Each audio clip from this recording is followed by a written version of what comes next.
আজকের রান্নার আয়োজনে আছে হচ্ছে কাঁকরোল ভাজি আলু দিয়ে আর হচ্ছে চিংড়া মাছ ভুনা আর ট্যাংরা মাছ সবজি দিয়ে। তো আসসালামু আলাইকুম, কেমন আছেন সবাই? আশা করি সবাই ভালো আছেন, আমিও ভালো আছি আলহামদুলিল্লাহ।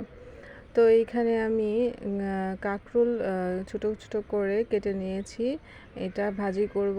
আর এখানে কাঁকরোলের সাথে কিছু আলুও দিয়েছি, 2টা আলু। শুধু শুধু কাঁকরোল ভাজি এভাবে মজা লাগবে না, তাই 2টা আলু দিয়েছি আর সামান্য পরিমাণে একটু হলুদ দিয়ে দিলাম, পেঁয়াজ কাঁচামরিচ দিয়ে এটাকে ভালোভাবে নেড়ে চেড়ে কিছুক্ষণ ভেজে নেব। আর হয়ে গেছে আমার ভাজিটা, প্রায় 10 মিনিটের মতো আমি ভাজিটা করে নিয়েছি। এখন ভাজিটা তুলে নিব। এই সিম কড়াইয়ে হচ্ছে আমি পরের রান্নাটা করব। তো কড়াইয়ের পরিমাণ মতো প্রথমে তেল দিয়ে দিলাম, আর কম রান্না তো একটু কম পরিমাণে তেল দিয়েছি, মাছটাও কম, শুধু ভুনা করব তাই পেঁয়াজের পরিমাণটা একটু বাড়িয়ে দিয়েছি। তো পেঁয়াজটা একটু ভালোভাবে নেড়েচেড়ে একটু লালচে করে নেব, আর এই পর্যায়ে একটু লবণ দিয়ে নেব। তো পেঁয়াজ ভাজাটা মোটামুটি আমার হয়ে গেছে। এখন আমি এখানে পরিমাণ মতো সব মশলা দিয়ে দেব। এখানে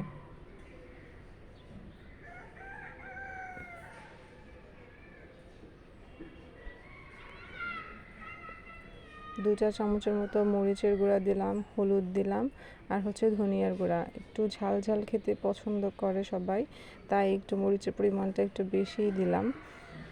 আমাদের পরিবারের সবাই একটু ঝালখড়ি বেশি।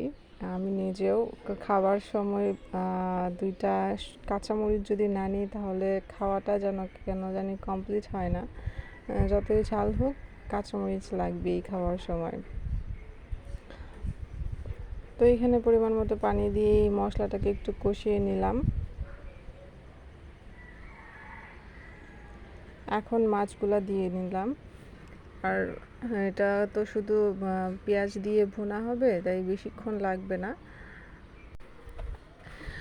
উপর দিয়ে 2-3টা কাঁচামরিচ চিড়ে দিয়ে দিলাম, আর হচ্ছে একটু গরম মশলার গুঁড়ো দিয়ে দিলাম। দিয়ে এটাকে ভালোভাবে নেড়েচেড়ে মিশিয়ে নিয়ে এখন আবার অল্প একটু পানি দিয়ে এটাকে আবার একটু কষিয়ে নেব। তাহলেই আমার রান্না কমপ্লিট হয়ে যাবে, বেশিক্ষণ লাগবে না, 5-10 মিনিটের মতো। অল্প একটু ঝোল রাখবো, একদম শুকিয়ে ফেলবো না রান্নাটা। আর তরকারি কালার দেখে বোঝা যাচ্ছে কতটুকু পরিমাণে ঝাল হবে। যে কোনো পেঁয়াজের ভুনা যদি করা হয় সেখানে একটু পরিমাণে ঝালটা বেশি দিলেই কিন্তু রান্নাটা আমার কাছে ভালো লাগে, কার কেমন লাগে জানি না, একটু ঝাল ঝালই ভালো। তো রান্নাটা কমপ্লিট হয়ে গেছে, এখন এটা তুলে রাখলাম। এখন আমি আরেকটা রান্না করব, সেটা হচ্ছে ঝিঙে আর আলু দিয়ে ট্যাংরা মাছের তরকারি। তো এখানে আমি একটা পাত্র বসিয়ে দিলাম রান্নার জন্য। পরিমাণ মতো তেল দিয়ে এখন একটা পেঁয়াজ কুচি দিয়ে নিলাম। তো পেঁয়াজ কুচিটা একটু ভালোভাবে নেড়েচেড়ে একটু লালচে করে তারপর আমি সব উপকরণ দিয়ে দিব। এখন এখানে পরিমাণ মতো লবণ, হলুদের গুঁড়া, মরিচের গুঁড়া আর হচ্ছে ধনিয়ার গুঁড়া দিয়ে এই মশলাটাকে ভালোভাবে একটু কষিয়ে নেব। আর আমার রান্না করতে ভালো লাগে, ভালোবেসে রান্না করি। খুব যে কেউ জোর করে বলে রান্না করার জন্য তেমন না, রান্না করতে ভালোবাসি বিধায় রান্না করি। আর আমি আমার মতো করে রান্না করি, অনেকের পছন্দ হতেও পারে, নাও হতে পারে।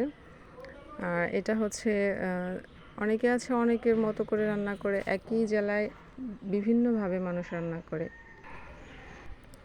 তো আমি আমার মতো, যাদের ভালো লাগে দেখবেন, আর ভালো লাগলে লাইক কমেন্ট শেয়ার করবেন।